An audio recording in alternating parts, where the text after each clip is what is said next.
Soda bikarbona je siguran i učinkovit prirodni pripravak koji se može uspješno koristiti u vrtu za borbu protiv određenih štetnika, bolesti pa čak i korova. Ona ne šteti ljudima, biljkama, biljnim proizvodima i korisnim insektima, uključujući pčele.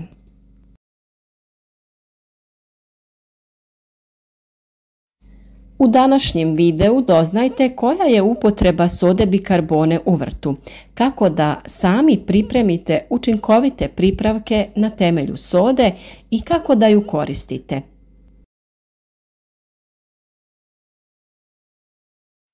Evo nekoliko popularnih primjera upotrebe sode bikarbone u vašem vrtu.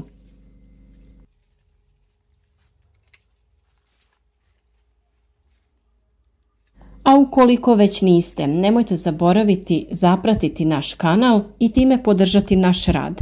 A ispod videa, naravno, pišite nam u komentarima u kakvom je sada stanju vaše povrće, kako podnosi sušu, da li ste spasili povrće od bolesti, te da li su savjeti koje smo davali sve od proljeća dali neke dobre rezultate.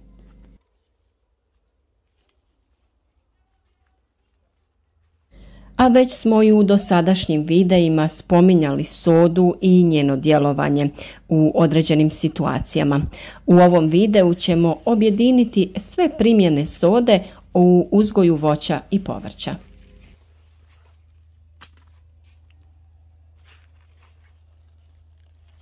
Kao prvo, otopina sode bikarbone primjenjiva je za suzbijanje štetočina. Učinkovita je protiv lisnih ušiju, grinja i bijelih muha.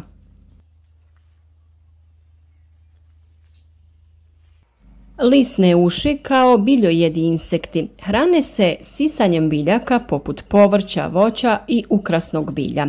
Lako ih je prepoznati jer se uvijek nalaze u kolonijama. Ti insekti, ovisno o vrsti, mogu imati crnu, zelenu, žutu ili narančastu boju.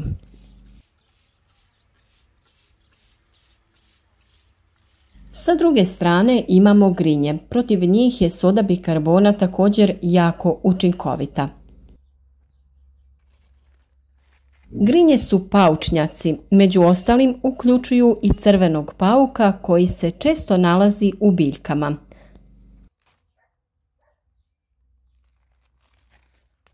Bijelokrile mušice napadaju usjeve na otvorenom ili zatvorenom prostoru.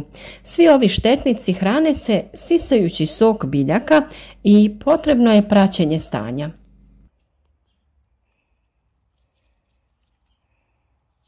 Prskanje soda bikarbonom protiv štetnika provodi se ručnom prskalicom ili na većim površinama leđnom prskalicom.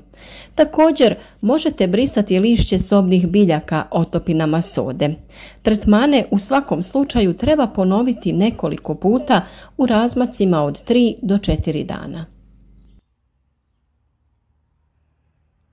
Postupak pripreme otopine od sode bikarbone protiv štetnika je sljedeći. Dodajete 5 grama sode bikarbone u 1 litru tople vode. Sa tom otopinom potrebno je pošpricati zaražene biljke. Za bolji učinak i zadržavanje na biljkama dodajete pola kašičice ulja za kuhanje, pomiješate otopinu i protresete. A također možete dodati nekoliko kašičica tečnog sapuna ili sredstva za pranje suđa, kako bi se bolje raspršilo i zadržalo na biljkama.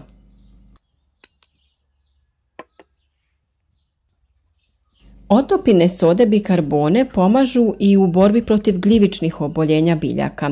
Koriste se u borbi protiv bolesti kao što su pepelnica, peronospora, mrlje lišća.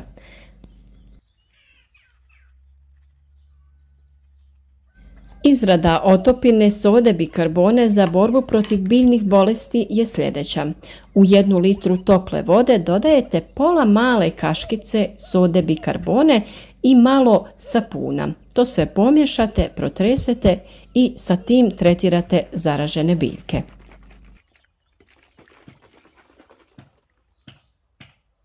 Prvi znak djelovanja pripravka na bazi sode bikarbone protiv gljivičnog oboljenja jeste potamnjivanje prethodno svjetlog lista. To se može primijetiti već drugi dan nakon prskanja. Prskanje protiv gljivičnih bolesti provodi se prskalicama kao u slučaju prskanja protiv štetnika i također se ponavlja nekoliko puta radi boljeg djelovanja. Dodavanje ulja, sapuna, tekućine za pranje posuđa otopinama na bazi sode povećava prijanjanje pripravka na same biljke.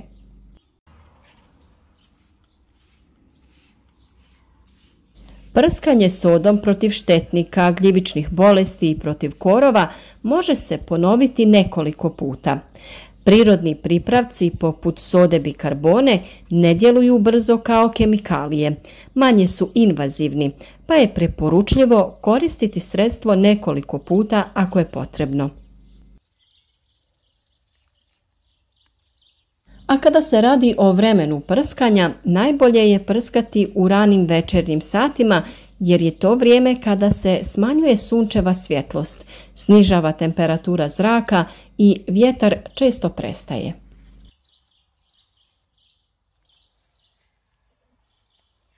Soda bikarbona koristi se i kao sredstvo protiv korova na mjestima poput praznina između kamenja ili između pločica, kao na primjer na vašoj vrtnoj stazi.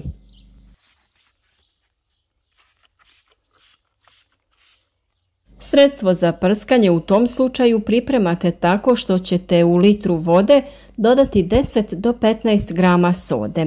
Tretmani sa sodom u ovoj koncentraciji oštećuju biljke, tako da treba paziti da ne oštetite i povrće. Često se desi da ljudi pretjeraju sa dodavanjem sode, pa oštete ostale biljke. Sa primjenom sode stvarno trebate biti oprezni.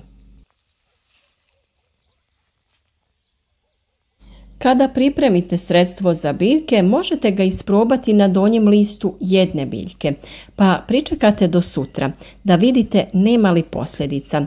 Tek kada se uvjerite, tretirajte i ostale biljke.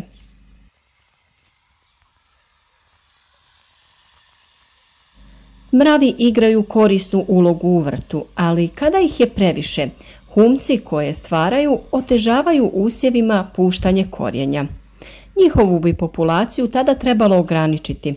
Kako se pokazalo, soda bikarbona izvrstan je prirodni pripravak za mrave u vrtu. Treba je posipati na mjestima gdje se mravi okupljaju i već drugi dan primijetiti ćete da mravi izbjegavaju taj prostor. Druga upotreba sode bikarbona je produljenje vijeka rezanog cvijeća. Otprilike pola kaškice sode bikarbone treba staviti u vazu sa vodom i pomiješati. Pripravak smanjuje uvenuće vašeg cvijeća. A kako biste se riješili puževa iz vašeg vrta, sodu bikarbonu možete koristiti na dva načina. Prva opcija jeste da pospete direktno po puževima. Ako vam se ovaj postupak čini previše okrutno, jednostavno pospite sodu bikarbonu oko posuda sa biljkama ili oko biljaka u vrtu i tako puževima prepriječite put do biljke. Kupusna muha i lisne sovice najčešći su nametnici na kupusu.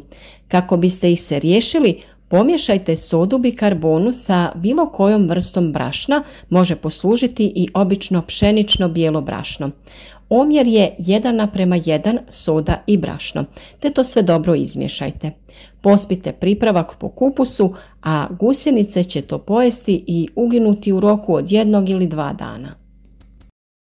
Poznato je i da prljavi vrtni alat brže hrđa, a ujedno se njime prenose i bolesti sa biljke na biljku. Primjerice, režete li škarama paradajz zahvaćen plamenjačom, pa nakon toga zdravu biljku paradajza, a škare u međuvremenu niste očistili. Veća je vjerovatnost da ćete zaraziti i tu zdravu biljku. Pripremite litru vode, dodajte 2 čajne kaškice sode bikarbone i 2 čajne kaškice deterdženta za posuđe. Tkaninu umočite u tu otopinu i očistite vrtni alat, prljave posude za biljke, pa čak i vaš vrtni namještaj.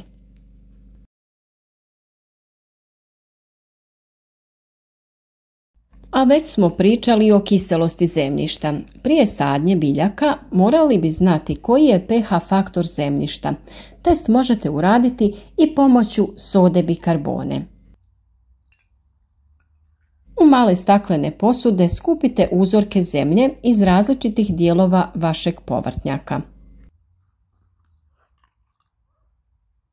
U pola posude zemlje dodajte jednaku mjeru octa, to jest alkoholnog sirćeta.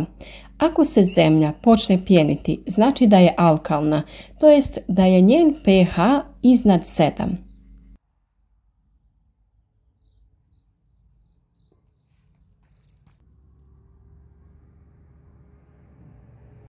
Ukoliko tu izostane reakcija, napravite drugi test.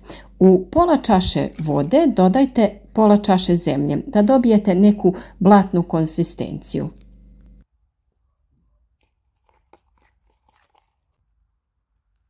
U pola čaše sode bikarbone dodajte isto toliko ove otopine koju ste izmiješali sa zemljom i vodom te čekajte reakciju.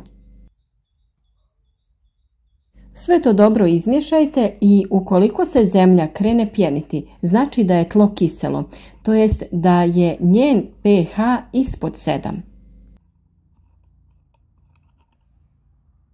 S obzirom na to da je soda bikarbona prirodno sredstvo, njezin učinak na razne nametnike i bolesti obično je blaži i sporiji od učinka hemijskih pesticida i fungicida. Iz tog ćete razloga prskanje morati obavljati češće, no želite li ekološki uzgojeno povrće, trud će se višestruko isplatiti. O sodi bikarboni i njenoj upotrebi u vrtu imate još videa na našem kanalu, te o temi testiranja pH vrijednosti zemljišta. Ukoliko već niste, zapratite naš kanal i pogledajte mnogobrojne video savjete koje sa mnogo pažnje za vas svakodnevno pripremamo. A vama hvala na svoj podršci, svakom komentaru i izdvojenom vremenu. Nadamo se da ste prateći naše savjete od početka sezone uspjeli uzgojiti zdrave biljke koje su vas nagradile sa obiljem plodova.